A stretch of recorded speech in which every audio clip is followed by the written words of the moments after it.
Shah are inter college से biology teacher के रूप में आज आपके सामने मेंडल के आनुवंशिकता संबंधी नियमों पर मैं चर्चा करना करूँगा। विद्यार्थियों, जैसा आप लोग 10th में पढ़ चुके हैं कि ग्रेगर जॉन मेंडल ने आनुवंशिकता संबंधी नियम प्रतिपादित किए थे और उन्होंने अपने नियमों के आधार पर आनुवंशिकता की आधारशिला रखी थी। इसी कारण उन्हें फादर ऑफ जेनेटिक्स या आनुवंशिकी का जनक कहा जाता है। विद्यार्थियों, आनुवंशिकता संबंधी नियमों को पढ़ने से पूर्व हम कुछ पॉइंट्स पर चर्चा करेंगे। सबसे पहले हम आपको बताना चाहते हैं आनुवंशिक लक्षण क्या होते हैं। विद्यार्थियों, ऐसे लक्षण जो माता पिता से संतानों तक वंशानुगत होते रहते हैं उन्हें हम आनुवंशिक लक्षण कहते हैं।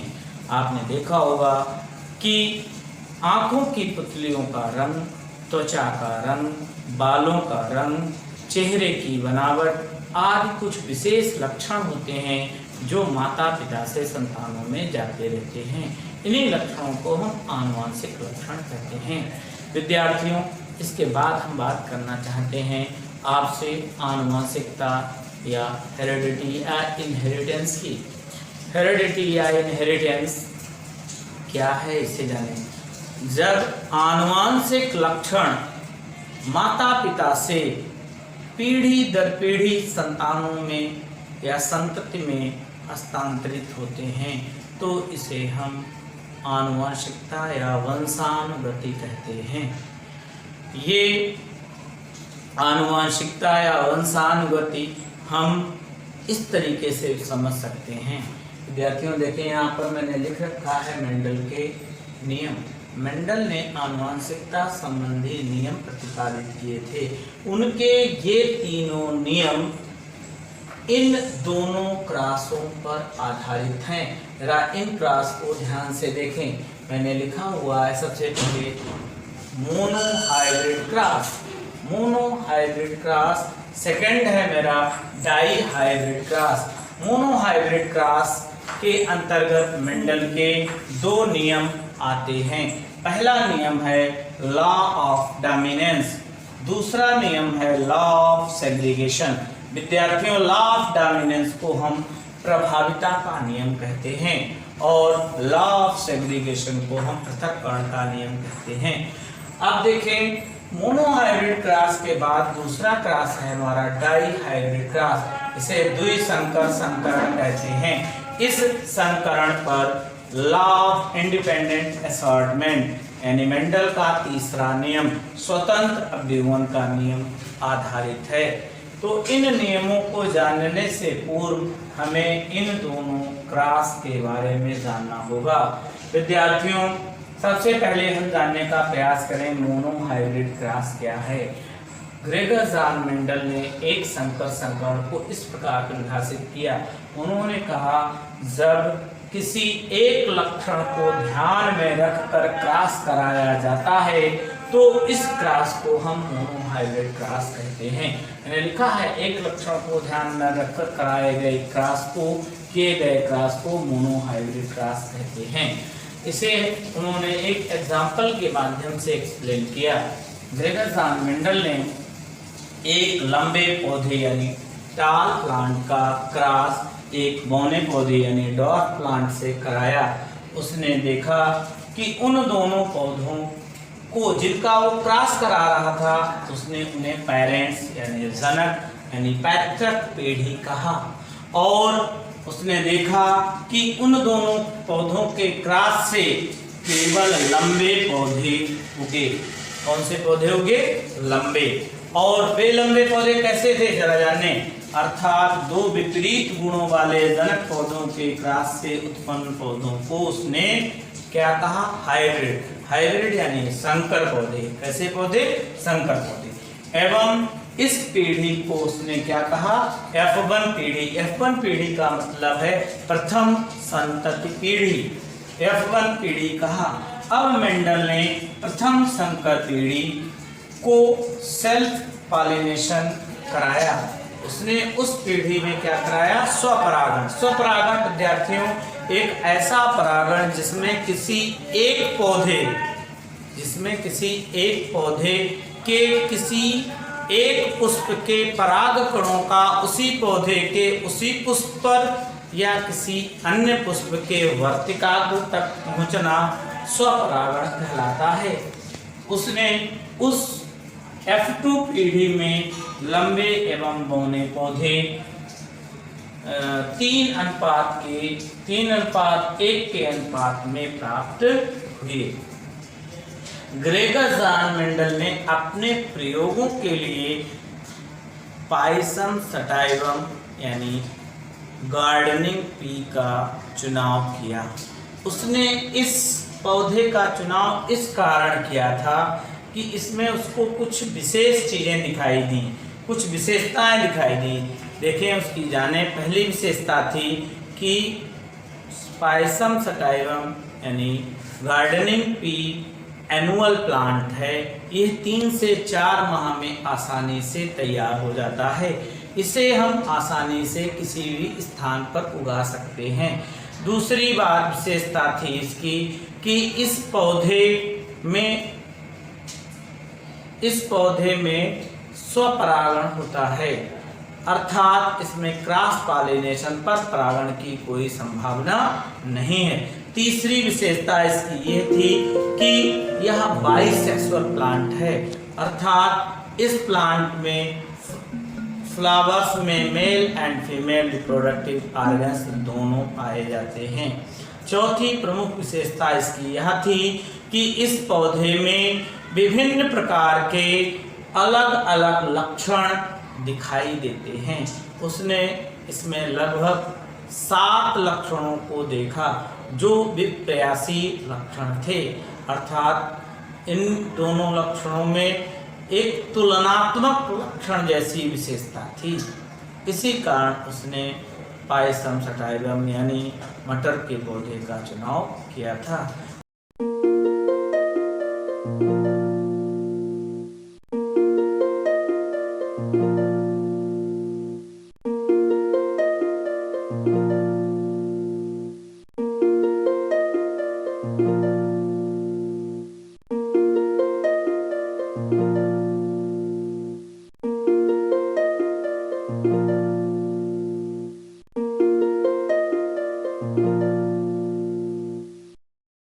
को इस तरीके से रेखा चित्र के माध्यम से बताया।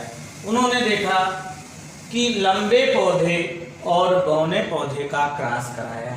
लंबे पौधे जो थे उसको अंग्रेजी में हम कहते हैं टाल प्लांट। टाल प्लांट को उसने कैपिटल टी और ड्वार्फ प्लांट को स्मॉल टी से प्रस्तुत किया।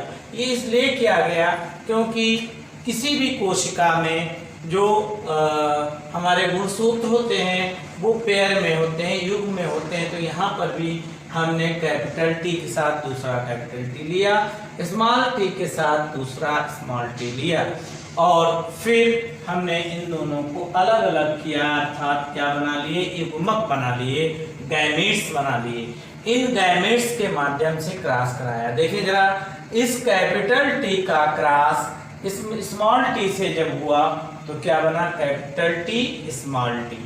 फिर देखें इस कैपिटल टी का जो क्रॉस कराया इस वाले स्मॉल टी से कराया तो क्या बना? कैपिटल टी और स्मॉल टी। फिर विद्यार्थियों देखें इस कैपिटल टी का क्रॉस इस स्मॉल टी से हुआ तो कैपिटल टी और स्मॉल टी। फिर इसका क्रॉस कैपिटल टी और स्मॉल टी। देखिए जो प्लांट्स हमें प्राप्त हुए वो सारे के सारे प्लांट कैसे थे? संकर लंबे थे, अर्थात हाइब्रिड टाल थे। यहाँ पर एक कैपिटल टी था, साथ में दूसरा क्या था? Small T. उसने यहाँ पर यह बताने का प्रयास किया कि जो प्रथम पीढ़ी थी उसमें सभी लंबे पौधे प्राप्त हुए। प्रथम पीढ़ी में सभी पौधे कैसे प्राप्त हुए? लंबे। लेकिन वे सभी लंबे पौधे कैसे थे? संकर लंबे पौधे थे। और उसने इस पीढ़ी को क्या कहा? प्रथम पीढ़ी, प्रथम संतति पीढ़ी अर्थात F1 जनरेशन।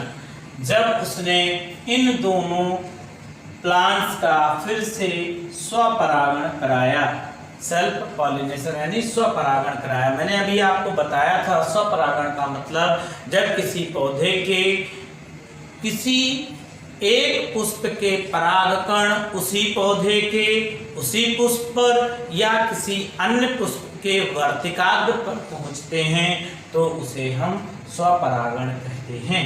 स्वपरागण से जो है लक्षणों में विशेष परिवर्तन नहीं होता। उसने इन का आपस में स्वपरागण कराया। देखें फिर से हमने वही बनाए, गैमीट्स बनाए, capital T small T, capital T small T. फिर देखें इसका क्रॉस वैसे ही कराया, इसका क्रॉस इस वाले कैपिटल टी से कराया, तो कैपिटल टी और कैपिटल टी।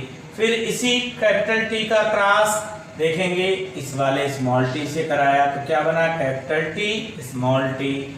फिर देखें इस स्मॉल टी का क्रॉस इस वाले से हुआ, कैपिटल टी स्मॉल टी। फिर इसका क्रॉस इससे कराया, स्मॉल टी। तो उसने देखा कि जो पौधे प्राप्त हुए उन पौधों को उसने कहा F2 जनरेशन यानी द्वितीय पीढ़ी। अब देखें यहाँ पर ध्यान से देखना है विद्यार्थियों कि यहाँ पर जो कैपिटल टी और कैपिटल टी प्लांट जो प्राप्त हुए वो प्योर टाल थे। कैसे थे? शुद्ध लंबे थे जो हम लेकर चले थे।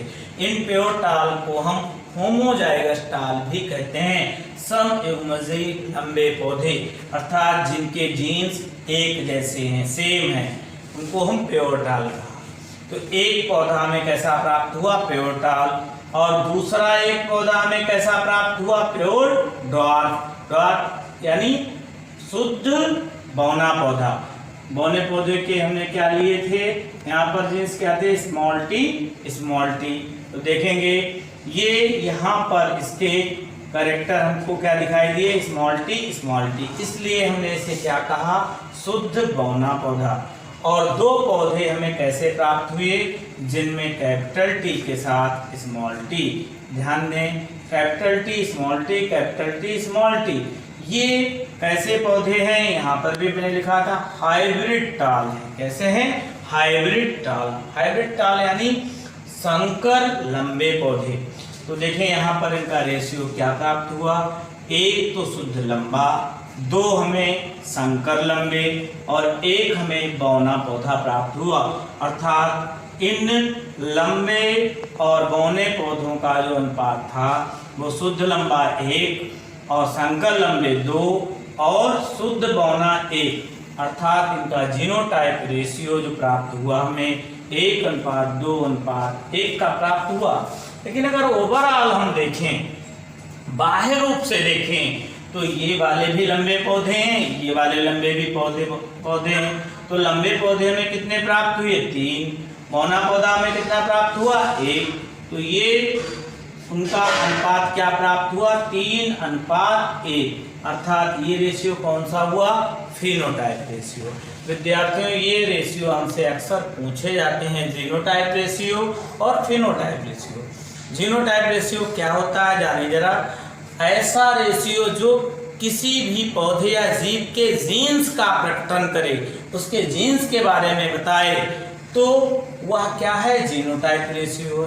ये बताता है कि इनके जो जीनोटाइप हैं वो सेम नहीं है। इसका कैपिटल टी है, इसका कैपिटल टी स्मॉल टी है, इसका स्मॉल टी है। तो ये 1:2:1 का रेशियो है। वो रेशियो कौन सा है? जीनोटाइप है। जीन्स के आधार पर ये अलग अलग है। लेकिन अगर ओवरऑल हम बाह्य लक्षणों के आधार पर देखें तो 3 पौधे हमें लंबे दिखाई दे रहे हैं, एक पौधा हमें दिखाई दे रहा है बौना।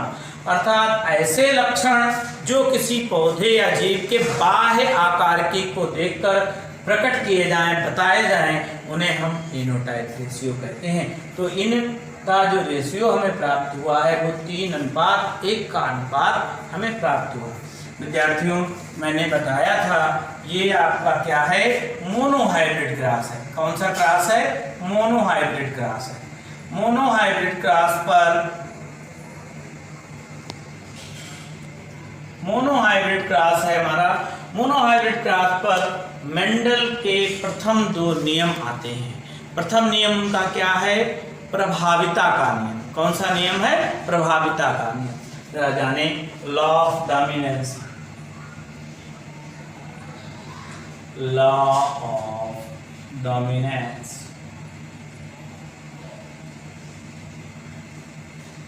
प्रभाविता का नियम जरा जाने। प्रभाविता का नियम, जब 2 शुद्ध विरोधी लक्षण वाले पौधों के मध्य क्रॉस कराया जाता है तो प्रथम पीढ़ी में सभी प्रभावी लक्षण दिखाई देते हैं, कोई भी अप्रभावी लक्षण दिखाई नहीं देता। इसे हम मेंडल का प्रभाविता का नियम कहते हैं। विद्यार्थियों देखें, इस नियम को इसी एग्जाम्पल के माध्यम से जाने कि मेंडल ने लंबे पौधे और बौने पौधे का क्रॉस कराया। उस क्रॉस में उसे जो प्रथम पीढ़ी में पौधे प्राप्त हुए वो सभी कैसे थे? लंबे पौधे प्राप्त हुए। यानी लंबापन क्या हो गया? प्रभावी लक्षण हो गया। और बौनापन क्या हुआ? अप्रभावी लक्षण हुआ। यहाँ पर देखेंगे प्रथम पीढ़ी में सभी कैसे पौधे में प्राप्त हो रहे हैं? लंबे। अर्थात मेंडल का पहला नियम यहाँ पर सत्यापित होता है। तो मेंडल का पहला नियम क्या है? जब 2 शुद्ध विरोधी लक्षण वाले पौधों के मध्य क्रॉस कराया जाता है तो प्रथम पीढ़ी में सभी प्रभावी लक्षण वाले पौधे प्राप्त होते हैं, कोई अप्रभावी लक्षण प्राप्त नहीं होता। इसको हम एग्जाम्पल के माध्यम से बता सकते हैं कि मेंडल ने लंबे पौधे और बौने पौधे का जब क्रॉस कराया तो उसे प्रथम पीढ़ी में सभी लंबे पौधे प्राप्त हुए, कोई बौना पौधा प्राप्त नहीं हुआ। इसलिए इस क्रॉस के आधार पर मेंडल का पहला नियम, प्रभाविता का नियम जो है एक्सप्लेन होता है, क्लियर होता है। देखें इसकी परिभाषा कैसे हमें लिखनी हो, तुम कैसे लिखेंगे? जब 2 शुद्ध विरोधी लक्षण वाले पौधों के मध्य, जब 2 शुद्ध विरोधी लक्षण वाले पौधों के मध्य क्रॉस कराया जाता है तो प्रथम पीढ़ी में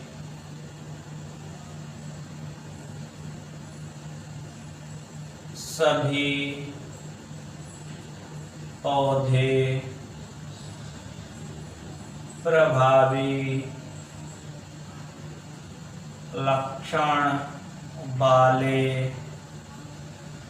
प्राप्त होते हैं। अप्रभावी लक्षण दिखाई नहीं देते।